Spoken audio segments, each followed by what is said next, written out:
Qué alegre verlos aquí. Les estoy dando la bienvenida nuevamente a esta que es su comunidad de fe, comunidad cristiana.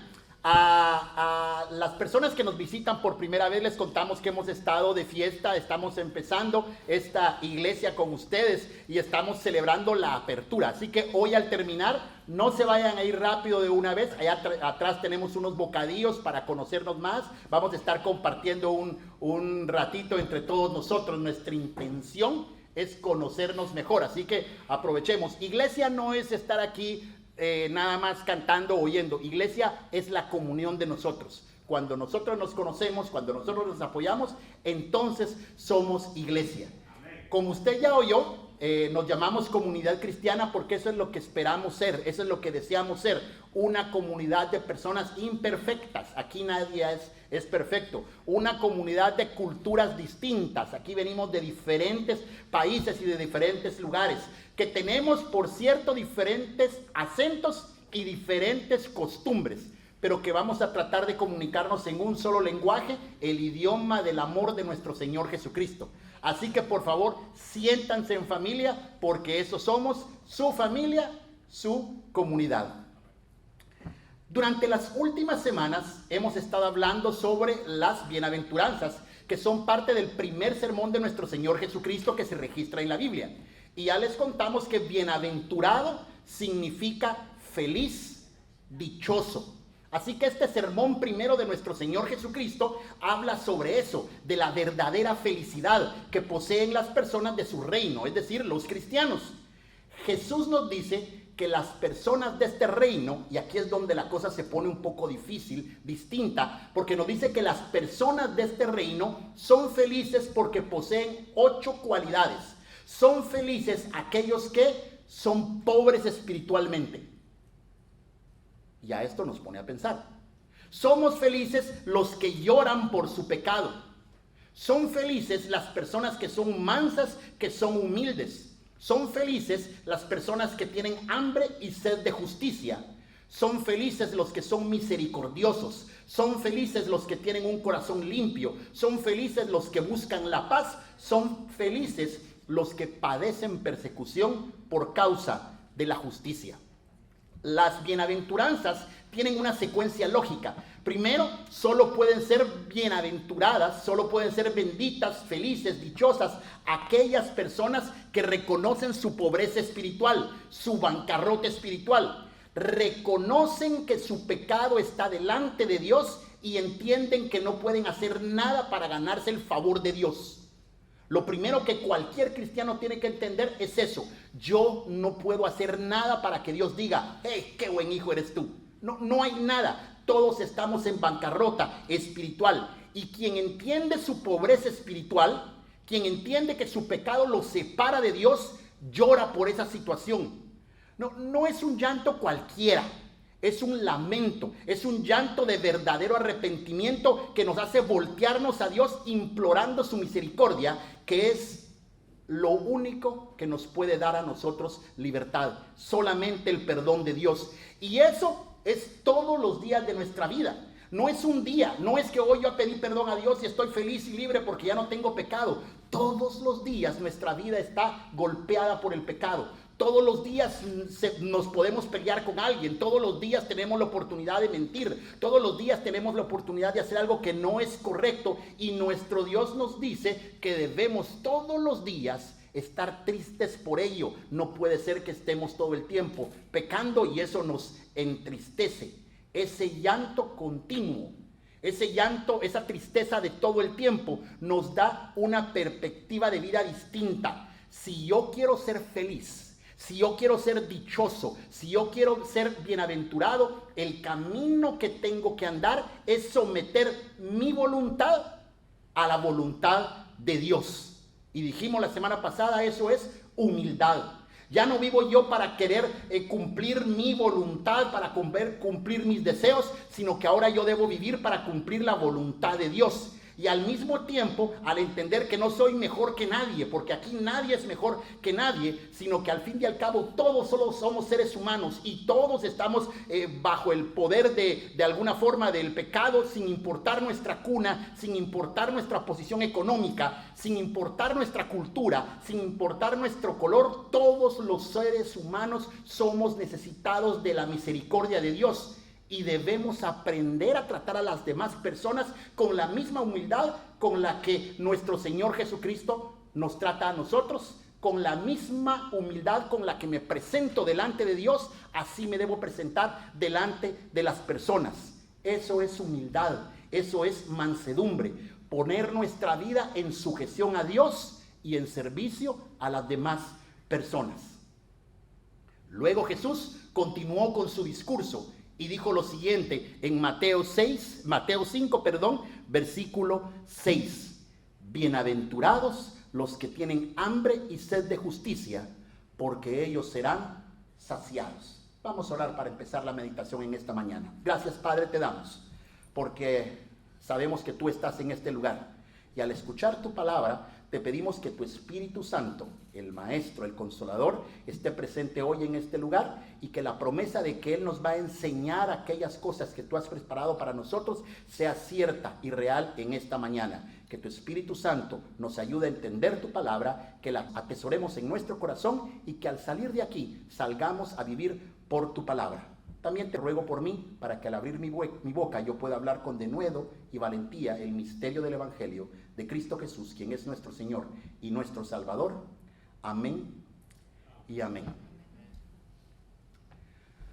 Nunca he padecido realmente hambre. Claro que hay días en que al acercarse al mediodía siento hambre y tengo sed, pero realmente nunca creo haber padecido una hambre de verdad. Tenía yo tal vez unos 15 o 16 años de edad y yo iba viajando del sur de mi país hacia el occidente y no había desayunado y el dinero que tenía en mi bolsa apenas cubría el pasaje del bus. Así que a medio camino yo tenía un hambre espantosa. El bus, la camioneta en la que yo iba, paró en un pequeño pueblo y a medio camino, ahí donde estamos todos parados, un montón de vendedores se aglutinaron alrededor del bus y empezaron a ofrecer lo que tenían para comer. Panes con pollo, panes con carne, tortillas con huevo. Y yo empecé a buscar en mi bolsillo cuánto dinero tenía, pero la verdad es que no me alcanzaba para comprar casi ninguna cosa de las que habían en ese lugar. Una señora se acerca por la ventana y saco mi cabeza para ver qué tenía y le pregunto qué era lo más barato que ella tenía. Y me dice, tengo unas tortillas con pacaya. Para los que no son de Guatemala, que creo que es la mayoría de acá, las pacayas son las flores de una palma que son amargas. Pero era lo único que tenía en ese momento, lo único que me alcanzaba aparentemente el dinero. Entonces busco hasta el último centavo que tenía en mi bolsa. No me alcanza y le digo a la señora así, ella agarra el dinero y me da la pacaya. Y ese día yo sentí esas pacayas como que si eran de gloria, porque nunca había padecido yo realmente un hambre. Y ese día de todos modos no creo que signifique padecer hambre eso. Nunca creo que he padecido realmente hambre.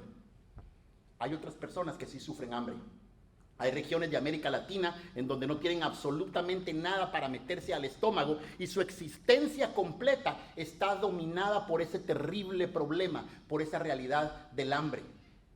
Esa idea, esa figura de esa hambre es la que Jesús está utilizando en este pasaje cuando dice que Él habla y que nosotros tenemos que estar hambrientos y tener sed de justicia.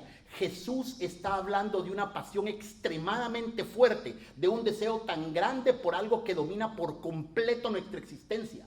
Las personas que tienen hambre de verdad se levantan pensando desde muy temprano, ¿qué voy a hacer para comer el día de hoy? ¿Qué voy a hacer para llenar mi estómago? ¿Qué voy a hacer para poder darle a mis hijos aunque sea un pedazo de pan? Eso es tener hambre. También se puede decir de forma positiva. Jesús está hablando de una pasión, de un anhelo, de un deseo tan grande que hace que uno mueva todos los recursos, toda la inteligencia, todo el poder, toda la fuerza para conseguir eso que se anhela. Quien tiene hambre, paga el precio. Yo quiero ser un músico, voy a tener que estudiar 8, 9, 10 años para poder convertirme en músico. Y después, ¿cuándo para uno de aprender música, Miguel? El que tiene deseo y hambre de ser músico tiene que seguir practicando todo el resto de su vida. Eso se llama pasión, eso se llama deseo. Y a veces pensamos que eso es malo. Lo importante es saber dónde colocamos nosotros nuestra pasión y nuestro deseo. Estamos hablando de anhelos. Los seres humanos tenemos muchos tipos de anhelos y estos anhelos surgen de nuestro interior, porque dice Eclesiastés capítulo 3, verso 11, que Dios puso en nuestros corazones eternidad. Estamos entonces tratando de llenar nuestros corazones. Y corazón es una figura bíblica que usualmente nos habla de aquello que motiva nuestra vida. Todos los seres humanos andamos buscando de razones, de motivos para vivir. Y ciertamente nuestra vida, nuestra ideal, nosotros intentamos buscar, por ejemplo, nuestra posición económica, de tener lo suficiente para vivir. Pero ¿cuánto es suficiente? Entonces toda nuestra vida se volca en tratar de buscar dinero. Jesús en una oportunidad contó una historia de un hombre que había dedicado toda su vida a acumular riquezas. Y un día decide retirarse y dice: ya puedo descansar de mi alma, pues ahora tengo muchos bienes para muchos años, así que a disfrutar se ha dicho. Entonces Dios le responde a ese hombre: necio, ¿quién te dijo que vas a estar despierto mañana? ¿Qué pasa si hoy mueres? ¿Para quién has trabajado? Otros dedican su energía, dedican su pasión al trabajo, a la música, al esposo, a los hijos, a un vicio. Pero ¿qué pasa cuando todo eso es quitado? ¿Qué nos queda? El sabio Salomón, que hemos oído mucho hablar de él, hizo un esfuerzo para encontrar qué era eso que valía la pena entregar la vida. Y luego de pasar ese tiempo, él reflexiona de la siguiente manera: en lo íntimo de mi ser me propuse agasajarme con vino y ser lo más necio posible, sin dejar de mantenerme bajo control de la sabiduría.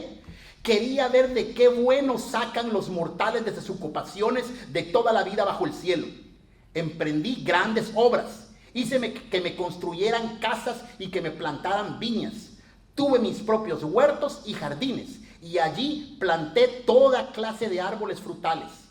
Mandé a construir estanques de agua para poder regar la floresta donde crecían los árboles. Compré esclavos y esclavas y tuve criados que nacieron en mi casa. Tuve también grandes ganados de vacas y de ovejas, más que todos los reinos antes de mí en Jerusalén. Acumulé plata, acumulé oro y tesoros que antes fueron de otros reyes y provincias. Tuve cantores y cantoras y disfruté de los placeres humanos habidos y por haber. Mi grandeza, dice Salomón, fue mayor que la de todos los que reinaron antes de mí en Jerusalén. Pero además, siempre conservé mi sabiduría.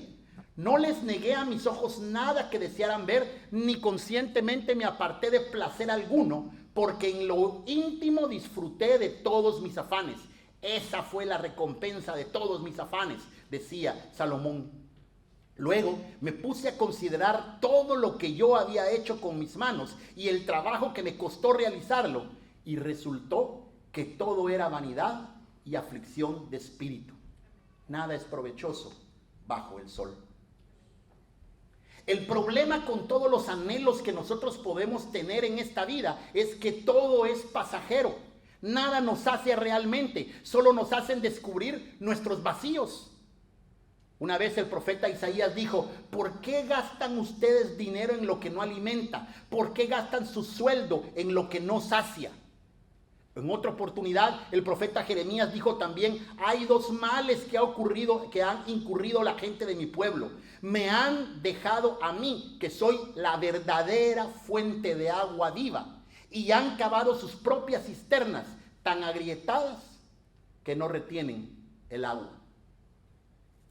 Los seres humanos tenemos esa hambre, tenemos esa sed por algo, y ese deseo es Dios llamando a nuestra atención. Pero en lugar de voltear a ver a Dios para ver qué es lo que Él quiere, cómo Él quiere que nosotros saciemos y calmemos nuestra hambre y nuestra sed, los seres humanos volteamos a saciar nuestra sed a cisternas agrietadas que no retienen agua. Corremos a gastar nuestros recursos en comida que no alimenta, dejándonos siempre con esa sensación de vacío.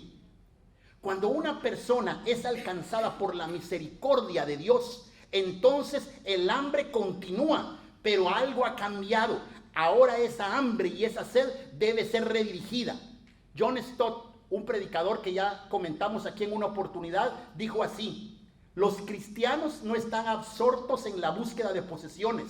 Lo que se han propuesto buscar, lo que pasa es que se han propuesto buscar primeramente el reino de Dios y su justicia. Yo sigo necesitando un trabajo. Yo sigo necesitando comer.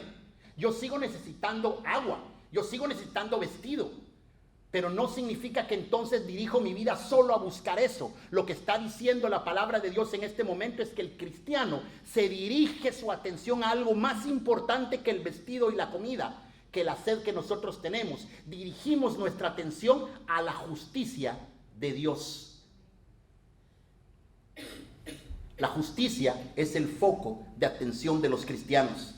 La justicia se debe convertir en el motor, en el corazón que debe mover nuestras vidas. Así que ahora tenemos de frente una pregunta sencilla. ¿Qué es justicia? ¿De qué justicia está hablando aquí nuestro Señor Jesucristo? Y el mismo Sermón del Monte nos ayuda a responder esto. Más adelante, en Mateo 5:20, Jesús les dice: yo les digo que si la justicia de ustedes no es mayor que de los escribas y los fariseos, ustedes no entrarán en el reino de los cielos. Y luego de decir eso, nos da unos cuantos ejemplos de la justicia de los fariseos. Y dice: a ustedes les dijeron, no matarás. Y Jesús responde: yo a ustedes les digo que con que se enojen con sus hermanos, ya son dignos de juicio. Por lo tanto, si se enojan con sus hermanos, hagan todo lo necesario para ponerse en paz con ellos. A ustedes les dijeron, no cometan adulterio. Pero Jesús les dice, no es necesario acostarse con alguien más. Con solo que estén ustedes deseando a esa persona en su cabeza, en su corazón, ya cometieron adulterio. Así que por favor, aléjense. Esa es la idea de quítense las manos o arránquense el ojo. Aléjense de todo eso que a ustedes les puede provocar pecar.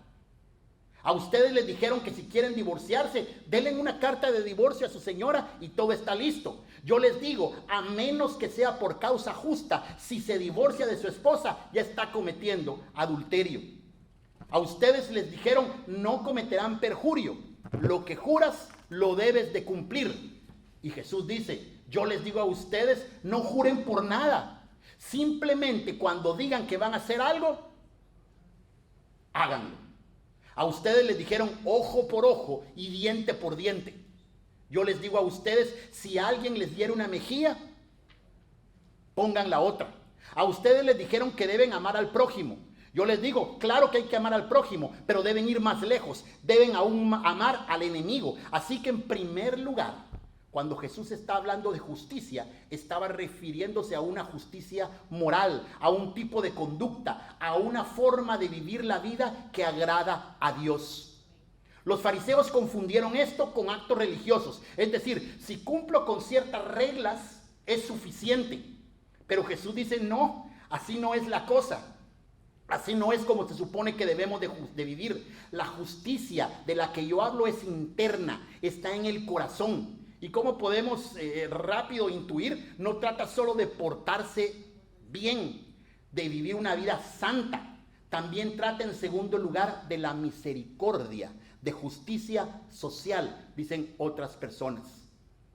Cuando empezamos el culto el día de hoy, Johnny abrió su Biblia y leyó en el profeta Miqueas lo siguiente. ¿Cómo me voy a presentar delante del Señor? ¿Cómo voy a adorar al Dios Altísimo? ¿Será que debo presentarme con holocaustos, quemar becerros de un año? ¿Será que al Señor le agrada recibir millares de carneros o 10,000 ríos de aceite? ¿Debo darle mi primogénito tal vez? ¿O debo por el pecado que yo he cometido? Le voy a dar el fruto de mis entrañas por los pecados que he hecho. Y entonces él responde, no, hombre, eso no es lo que pido. Lo que el Señor te ha dado a conocer, lo que es bueno y lo que Él espera de ti, no es otra cosa que hacer justicia, amar la misericordia y ser humilde ante Dios. La pregunta del pueblo de Israel iba de nuevo por religiosidad. ¿Qué quieres, Dios? ¿Quieres holocaustos? ¿Quieres sacrificio de animales? ¿Quieres aceite? ¿Quieres mis propias entrañas? Y él le responde, lo que quiero es una vida de humildad, de misericordia y de justicia. Esos no solo son actos, esos no solo son cosas que yo debo hacer, esas son cualidades del carácter, es una forma de vida. Cuando el hombre pecó, definitivamente afectó nuestra relación con Dios, pero también afectó la relación con nuestros seres humanos, también afectó la relación que tenemos con el resto de nuestras familias, con la naturaleza, con todo quedó afectado. Entonces, cuando nosotros hablamos de justicia, estamos hablando también del hambre y del sed de justicia, estamos hablando de la justicia en nuestros hogares, en la justicia con nuestros vecinos, en la justicia en la forma que hacemos comercio y hacemos negocio. Estamos hablando de la justicia en las cortes, estamos hablando de la economía, estamos hablando de la forma en que tratamos a las minorías, estamos hablando de la forma en que tratamos a los niños abandonados o a las madres golpeadas. Está hablando de la justicia de los desplazados, de las personas con discapacidades, en fin, justicia en todas las áreas y todas las esferas de nuestra vida. Dios no anda buscando personas que se involucren en actividades religiosas, ya hay suficientes. Dios anda buscando que tengan hambre y sed de justicia. Hay mucho que podemos hablar nosotros de todo esto, pero quiero ver por último entre nosotros cómo encaja todo esto al final.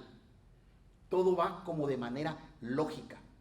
Las primeras tres bienaventuranzas encajan en esta última que nosotros estamos hablando en este momento. Primero, tenemos que reconocer nuestra pobreza espiritual, porque no hay nada que podemos hacer para impresionar a Dios. Estamos espiritualmente en bancarrota. Luego, con esa conciencia de nuestro pecado, nosotros lloramos. Lloramos por nuestro pecado, lloramos porque no podemos ponernos delante de Dios sin reconocer que como el pecado ha afectado nuestra vida personal, nuestra vida familiar, nuestra vida con los vecinos, nuestra vida con todo nuestro alrededor. Entonces, al reconocer nuestro pecado y sentir el peso de nuestro pecado que nos afecta, entonces nos acercamos con humildad delante de Dios. Sometemos nuestra vida a su voluntad y con esa misma humildad nosotros nos sometemos también a las otras personas, a la misericordia divina también. El cuarto paso es lógico. Entramos al reino de Dios no buscando felicidad, sino que entramos al reino de Dios buscando su justicia. Es esa hambre y sed de justicia por la justicia de Dios la que nos permite encontrar la felicidad, porque pronuncia Señor Jesucristo, quien tiene hambre, quien tiene sed de justicia, va a ser saciado.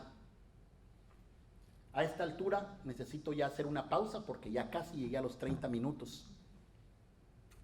¿Alguna vez ustedes se han puesto delante de Dios llorando por su bancarrota espiritual?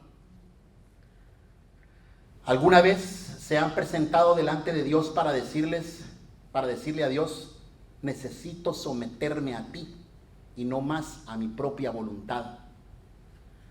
Si nunca lo has hecho en tu vida, hoy puede ser ese día que allí en lo secreto de tu corazón tú le digas a Él, Padre Santo, comprendo que soy pecador y me duele, pero entiendo que tú me perdonas.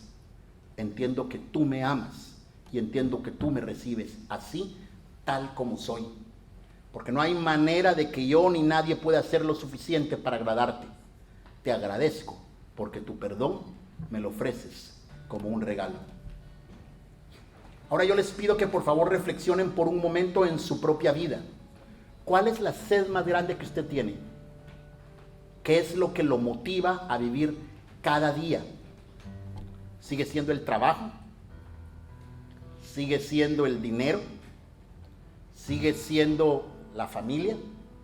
¿Sigue siendo estar bien? Si es así, probablemente tienes que pedir a Dios para que tu sed sea más grande, para que tu hambre sea más intensa, para que tu hambre sea buscar la justicia de Dios. Y entonces les pido a todos que oremos así. Padre, te pido que me ayudes a tener hambre, a tener sed de vivir una vida justa delante de ti y de buscar la justicia en todas las esferas de esta vida. Te lo suplico en el nombre de Cristo Jesús, nuestro Señor y nuestro Salvador, y en quien oramos. Amén y amén.